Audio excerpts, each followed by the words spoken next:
Que s'est-il passé dans l'univers ciné-série aujourd'hui? Vous êtes dans le récap, bienvenue. Tout d'abord, Chris Pratt va-t-il remplacer Harrison Ford en tête d'affiche du prochain Indiana Jones?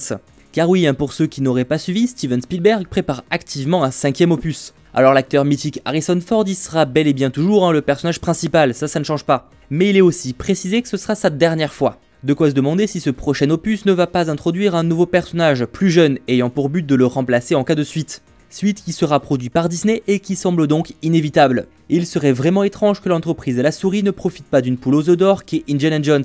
Tout ça pour dire que beaucoup espèrent et supposent que le remplaçant pourrait être Chris Pratt. Faut dire qui n'aime pas Chris Pratt, de plus il aurait bien le charisme pour le succéder, enfin à mon humble avis. Bon, à cela Harrison Ford a répondu au micro de Variety, c'est lui ou moi. Il peut s'agir d'ironie évidemment, mais ça laisse peu de chance sur la présence de l'acteur qui joue Star-Lord, affaire à suivre. Sortie du film prévue en 2021. En espérant qu'il soit bien au-dessus du crâne de cristal. Toujours au niveau Disney, on en sait un peu plus sur un certain Captain Marvel. On sait maintenant que les événements du film auront lieu en 1995. Ça change pas grand chose, ok, mais on le sait. Sortie prévue dans plus si longtemps que ça, enfin c'est relatif, en mars 2019.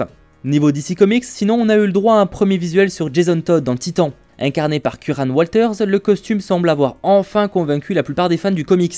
Pour ce qui est par contre de son importance dans l'histoire, on comprend que lui est resté fidèle au Batman, à l'inverse de Dick Grayson, ce qui va avoir des conséquences, forcément un petit peu dangereuses. Sinon la durée du film Aquaman, on la connaît enfin, et il semblerait que la durée finale est fuitée, et vu que James Wan a annoncé récemment avoir terminé complètement le film, c'est probable. Aquaman va durer 143 minutes. Il sera plus long que Wonder Woman, Justice League ou encore Suicide Squad, mais aura la même durée que Man of Steel, et sera un peu plus court que Batman vs Superman, ce qui est un peu évident vu qu'il dure une éternité, encore plus avec la version longue.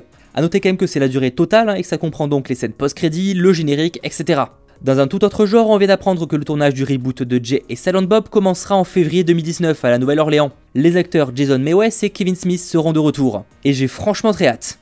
Terminons avec une news sur Star Trek Discovery. Il semblerait que l'actrice Michelle Yeoh soit en cours de négociation pour avoir un spin-off sur son personnage.